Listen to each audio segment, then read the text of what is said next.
ایک نیکی دوسری نیکی کا سبب بنتی ہے، ایک نیکی کے بعد دوسری نیکی کا موقع ملتا ہے۔ اس طرح معاذ اللہ ثم معاذ اللہ ایک گناہ کرے تو بندہ دلیر نہیں ہو جاتا تو چلو یار ایک کر لے۔ ہمارے بزرگوں نے لکھا ہے کہ آپ کی نماز قضا ہو جائے تو کسی کو بتائیں نہیں میری قضا ہو گئی، پھر تو وہ کہے گا چلو میں بھی قضا کر لیتا ہوں۔ آپ کوئی گناہ کریں تو گناہ کا اعلان، کوئی غلطی ہو جائے تو چھپائیں، بتائیں نہیں، ورنہ دوسرے بھی دلیر ہو جائیں۔ میں ایک تجزیہ نگار کو پڑھ رہا تھا، وہ کہہ رہا تھا کہ میڈیا پہ جو ہم دکھاتے ہیں نا چینلوں پہ، تو ہم تو وہ انٹرویو لے کے نا کسی مجرم کا کہ میں نے یہ کیا میں نے وہ کیا، تو آپ تو لوگوں کو گناہ کے طریقے بتا رہے ہیں، آپ لوگوں کو دلیر کر رہے ہیں کہ اس نے کر لیا تو میں کر لوں گا تو کیا ہو گیا۔ ایک گناہ دوسرے گناہ کا دروازہ کھولتا ہے، اسی طرح ایک نیکی دوسری نیکی کا سبب بن جاتی ہے۔ عارف رومی فرماتے ایک شخص نے اپنے مرشد سے پوچھا تھا کہ حضور مجھے کیسے پتا چلے گا کہ میرا ذکر قبول ہے؟ تو کہنے لگے جب تو نے پہلی دفعہ ذکر کیا تھا نا اور اس ذکر الہی کے بعد تمہیں دوبارہ ذکر الہی کی توفیق ملی تھی تو رب نے وہ پہلا قبول کیا تھا تو دوبارہ توفیق عطا فرمائی، اس کے حضور وہ قبول ہو گیا، دوبارہ تمہیں توفیق عطا کر دی۔ ایک نیکی دوسری نیکی کا سبب۔ اگر آپ نیک ہونا چاہتے ہیں تو نیکیاں کرنی شروع کر دیں۔ بعض دوستوں سے کہتے ہیں داڑھی شریف رکھ لیں تو کہتے ہیں ابھی میں نیک نہیں ہوں، تو میں نے کہا داڑھی رکھ کے تو بندہ نیک ہوتا ہے، اب رکھیں گے تو نیک ہو جائیں گے، شروع تو کریں۔ آپ کو اس کا لحاظ ہوگا کہ یار اب میں نے داڑھی بھی رکھی ہوئی۔ ایک نیکی دوسری نیکی کا رستہ کھولتی ہے، ایک نیکی دوسری نیکی کے لیے راہ کو کشادہ کرتی ہے۔ اگر نیک ہونا چاہتے ہیں تو یہ روحانی قانون یاد رکھیں کہ ایک نیکی دوسری نیکی کا سبب بنے گی۔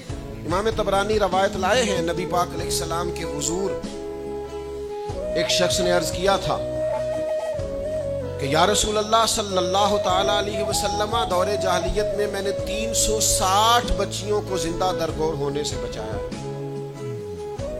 ان کے ماں باپ اور ان کا باپ جو تھا وہ معاذ اللہ ان کو زندہ دفن کرنا چاہتا تھا، میں نے اونٹ دے کر بچیوں کو بچایا، پھر میں نے ان کی پرورش بھی کی۔ تو یا رسول اللہ صلی اللہ علیہ وسلم میں نے 360 بچیوں کی جان بچائی ہے، مجھے اس کا اجر ملے گا؟ یہ بڑی باریک بات اس شخص نے پوچھی ہے۔ اصول یہ ہے کہ حالت کفر میں جو انسان نیکی کرتا ہے اس کا اسے اجر نہیں ملتا۔ اجر کے لیے ایمان ضروری ہے، ایمان پر اجر مرتب ہوتا ہے، جس کا ایمان نہیں اس کو اجر نصیب شرط ہے کہ بندہ مومن ہو تو اس کے نیک اعمال قبول۔ اب یہ سوال کیا کر رہے ہیں، ذرا باریک بات ہے سمجھیں۔ یا رسول اللہ صلی اللہ تعالی علیہ وسلم، کیا مجھے اللہ اجر دے گا؟ میں نے دور جاہلیت میں 360 بچیوں کو زندہ درگور ہونے سے بچایا ہے، اس کا مجھے اجر ملے گا؟ قربان جائیں، حضور فرماتے ہیں انا افصح العرب، میں عربوں میں سب سے زیادہ فصیح و بلیغ ہوں۔ اس نے کہا حضور اجر ملے گا؟ تو حضور فرمانے لگے تمہیں تو اجر مل گیا ہے۔ وہ حضور سے پوچھتا ہے یا رسول اللہ میں نے 360 بچیوں کی جان بچائی ہے، زندہ درگور ہونے سے بچایا، اجر ملے گا؟ حضور فرمانے لگے تمہیں تو مل گیا ہے۔ او بھائی مل گیا ہے نا، حضور کے سامنے بیٹھا ہوا ہے، اس سے زیادہ بھی کوئی اجر ملنا ہے؟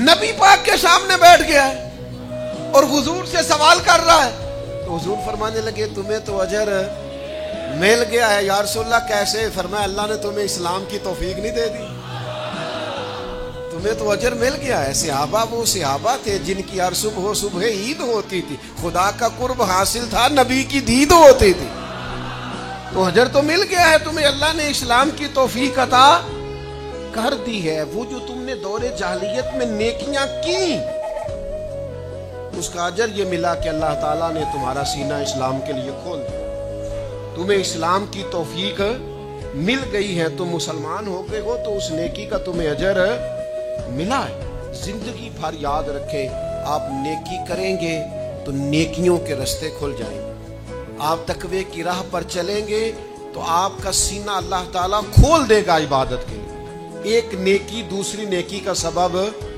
اس لیے حضور علیہ السلام نے فرمایا